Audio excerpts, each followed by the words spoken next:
Action.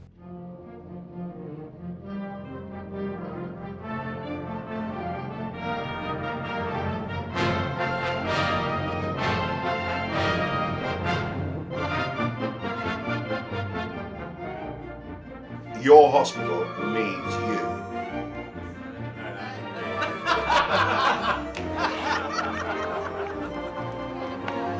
If I could ask for the camera crews to be switched off.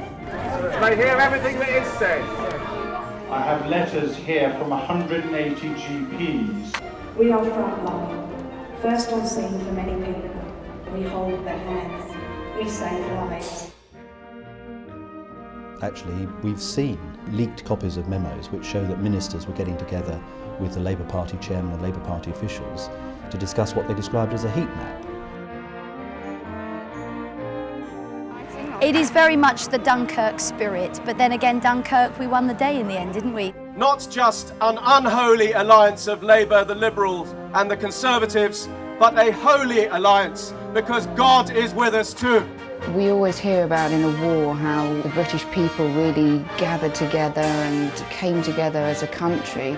I think here we're seeing that everyone's come together as a county, as a community. The British spirit lives on. It's natural instinct, I think, for the British to fight for what they want and what they think is right and good for everybody. And that has been proved here today with the crowd of people that have come to save the hospital. We have Conservative MPs in Sussex, in the South East, up and down the country, leading mass demonstrations to save our local hospitals. No, there are problems like this in many places across the country. I mean, accident and emergency departments, probably 1 in 4 accident and emergency departments might be downgraded.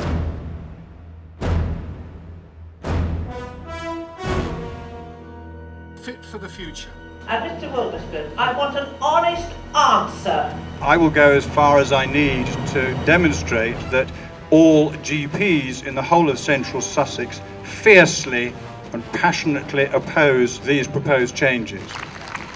The risk is that the major trauma, accident and emergency services are removed from St Richard's. The removal of the blue light A&E from the Princess Royal Hospital and the removal of our maternity services. Worthing Hospital, which serves the largest town in the whole of Sussex, stands to lose its A&E department, its maternity department, its paediatrics. There's more people coming and living every day. We're going to build 50,000 new houses in Sussex in the next between now and 2016. In the 5th largest economy in the world in the 21st century, in the part of that economy which pays more taxes than anywhere else, with thousands of new houses coming here, we should be investing in our health service, not seeing it being downgraded. It's an act of madness and folly, and it is being resisted with tremendous enthusiasm within the community. The proposals to send mothers down to Brighton from here, which would be a 30-minute drive if you were lucky, it's impossible. You could not cope with that in the pain that you're in when you're in labour. Trying to get people down into the city of Brighton, not just vital minutes, but vital half hours could be lost, and that will have a result in morbidity and mortality rates, in my feeling. The lives of you and your unborn babies are at risk. You will have dead babies or brain-damaged babies if the health authorities do not listen to what we are saying. Actually, I had a baby at the Princess Royal. My baby girl Scarlett was born with a very, very rare genetic disorder which is life-threatening but very rare to spot, and one of the consultants there had seen a case and we were able to get onto the medication straight away, which saved her life. So that saved her life, that maternity unit. You have the right to decide where you want to have your babies, and that should be in your local district general hospital. If a husband and family got to travel an hour to go and see their new family, is that fair? Hour back again? It's a breakdown of the family unit, day one as far as I'm concerned. I do not want to have a heart attack and know that there's a brilliant service so far away that I will be dead before I get there. What we're really talking about is people being born on the A27 and dying on the A27. If all emergency care from Mid Sussex was moved to Brighton, people would die in ambulances. Certainly their care would be compromised. Thousands of my constituents come across to this hospital. It's the nearest hospital to them, and yet if they have to go down to Brighton, then they'll be faced with a journey which is 3 times as far. And sometimes when it's a life and death issue, that's just going to be too great a distance.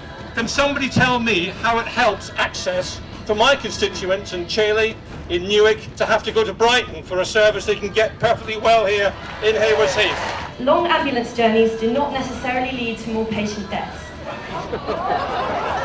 I was in agony in the back of an ambulance for a half-hour period. The thought of that going to an hour is absolutely incomprehensible, and to think maybe a 5-year-old child would have to endure that is totally unacceptable.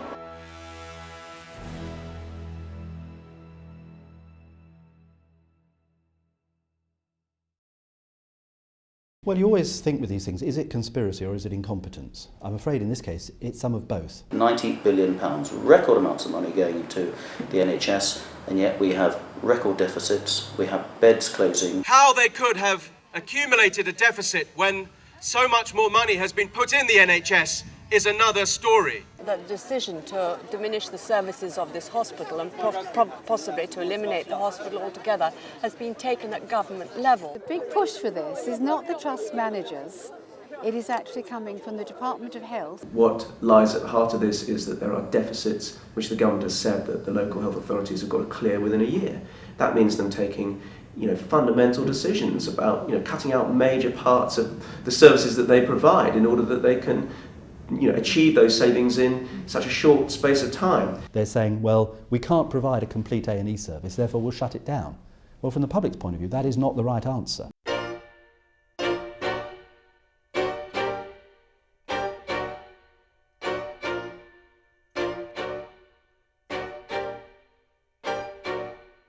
Well, the facts are pretty stark, actually. There are 11 constituencies in Hertfordshire, 9 are Conservative, 2 are Labour, and by coincidence, the 2 constituencies, hospitals and the constituencies that are getting all the investment are Watford and Stevenage. Those are Labour for Claire Ward and Stevenage for Barbara Follett. And, without being a conspiracy theorist, that looks pretty dodgy to me. In many places across the country, we're seeing decisions just like that, and the conclusions that are being reached is that the services go into the Labour marginal seat, and are lost in the Conservative or Liberal Democrat held seat. And frankly, it makes us very angry. The way I view it as the story's unfolded is that we've got the Labour Party dictating to the health groups of what must be done to minimise costs, etc. And it coincidentally always seems to be only in the Tory type areas where this is affected, which makes it very damning from my point of view.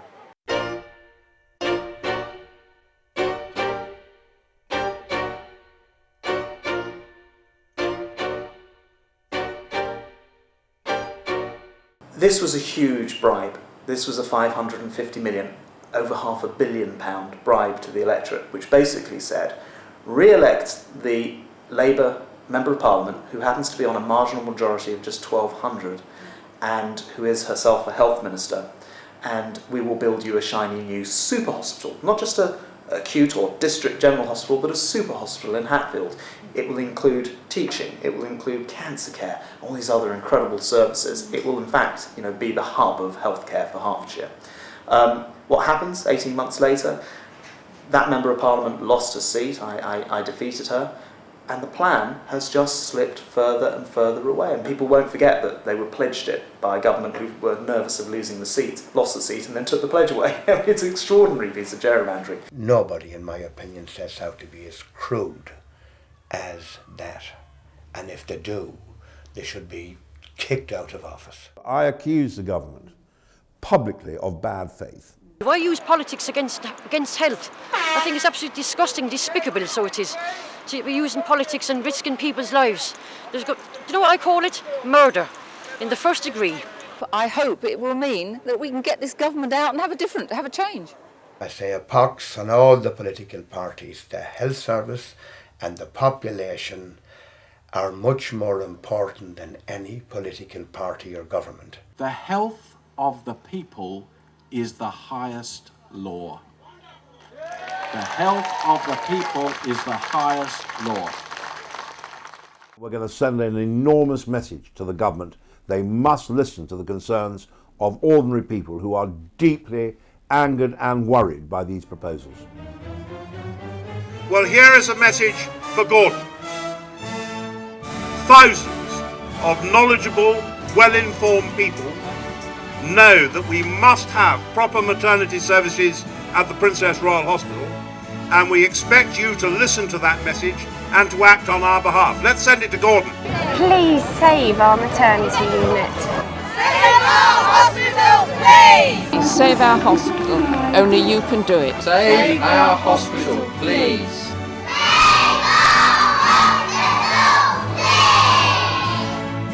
Save our hospital, please! Save our hospitals! Save our hospitals, please! Smile at us, pay us, pass us, but do not quite forget, for we are the people of England that have never spoken yet. Speak up, speak out, do not let them downgrade your local hospital.